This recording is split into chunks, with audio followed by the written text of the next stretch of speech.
We are now looking at the balance on loan. So this one can be super confusing, but let us dive into it. So what happens is the balance on loan, which is the outstanding amount, which is the amount remaining to be paid, is determined by a formula like this. The loan amount and interest, the total amount that's supposed to be paid, right? Minus the repayments to date, how much is actually accumulated at that time. That determines how much is left to be paid, the outstanding amount.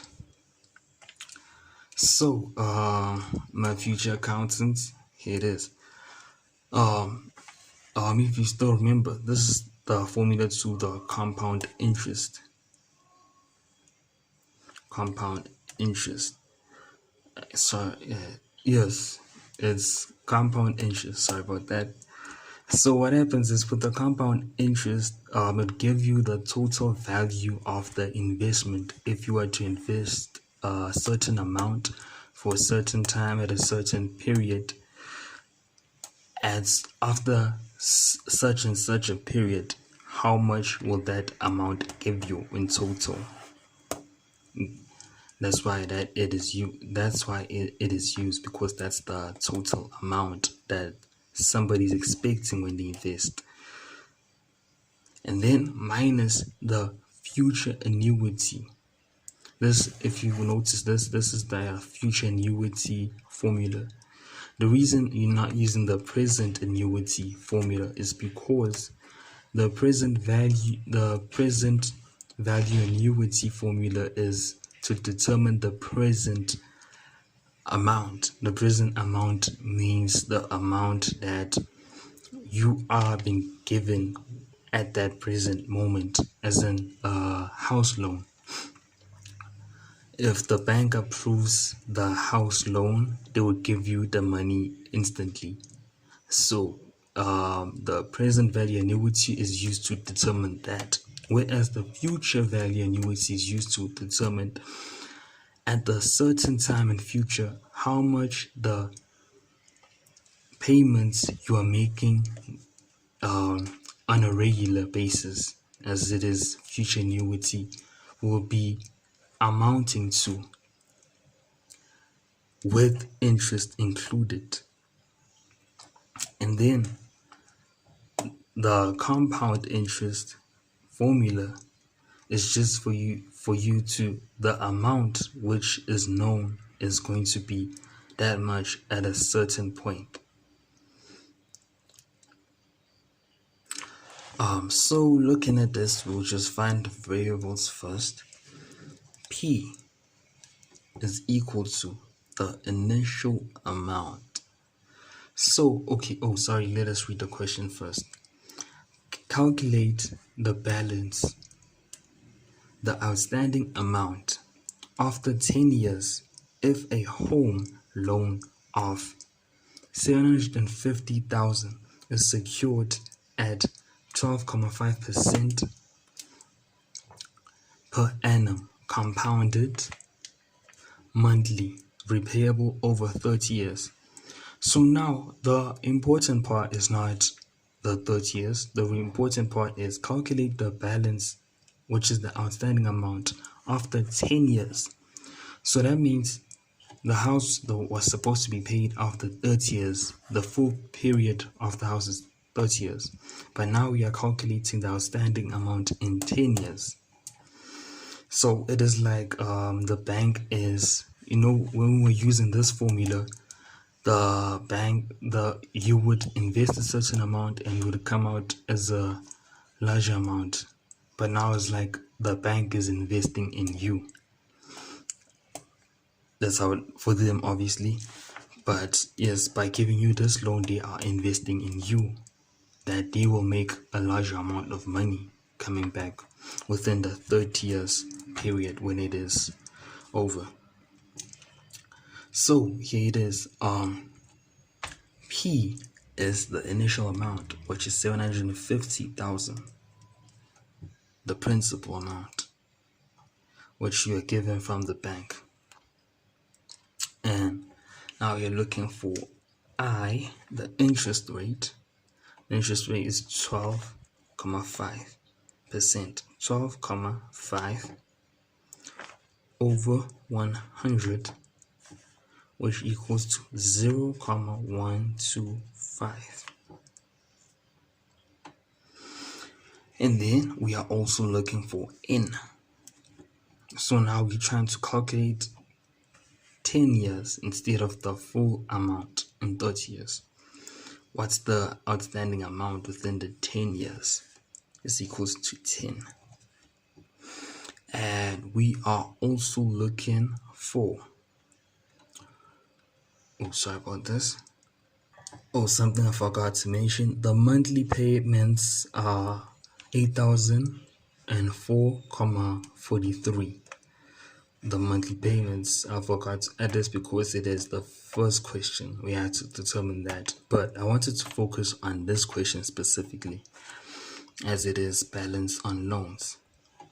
So we have X, which is equals to 8,004.43.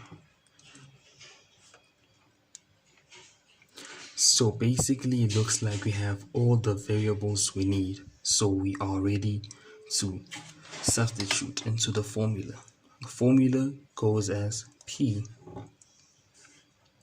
1 plus I to the power of N minus X 1 plus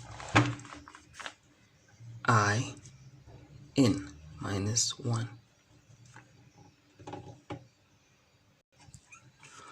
over I. So in substitution, 750,000 is P times 1 plus the interest, which is 12.5, which is 0.125, I mean. But one thing we have to consider is secured at 12.5% per annum compounded monthly. Have to consider the compounded interest terms. It is compounded monthly, so months occur 12 times in a year. If it was about to be compounded yearly, a year happens once in a year, so it would have been just over 1. So the interest is 0.125. 0.125. Let's add some brackets. To the power of N. N is 10. 10 times 12. Do not forget the compounded interest terms, compounded monthly. Then it is minus X. 8,000. X is 8,004.43. 4.43. So about this 1 plus the interest rate, which is 0.125. Okay, let's add more square brackets. 0.125 over 12 to the power, this is just a bracket, to the power of N. N is 10, but the conditions are 10 times 12.